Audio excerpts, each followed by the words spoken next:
So something I've been thinking about a lot is we've seen massive price appreciation in stuff like gold, silver, stocks, and various other financial assets.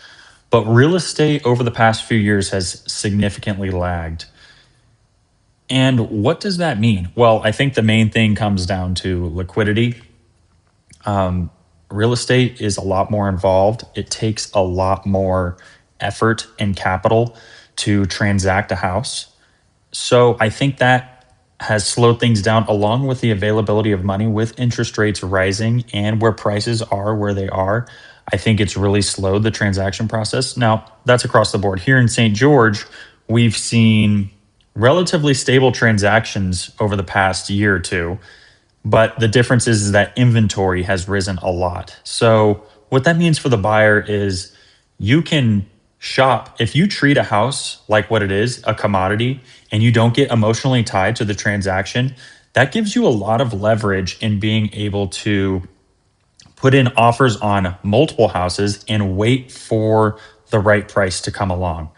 And I've done that with several buyers this year. We I tell them, treat the house like a commodity. If it doesn't work out, another opportunity will pop up. And that has given them a lot of power in not getting too emotionally tied to a single transaction or a potential transaction, I should say. And it allows them to really shop around for price.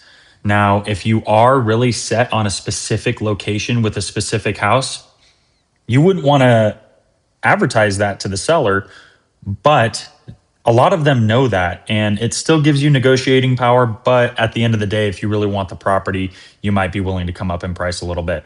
But another thing I like to think about, and quite frankly, I don't know, is will real estate catch up with other assets?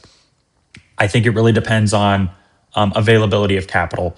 If lending standards, well, not standards, but if interest rates relax a little bit and it's easier for people to get into a home they can afford, and if inflation continues to rise, assuming that your wage keeps up with the inflation and house prices are stagnant, I think then it will catch up. If your wage doesn't keep up with inflation and mortgages are still hard to obtain because of interest rates, then they might lag a little bit. But long story short, I think if you can afford it, then it might make sense for you.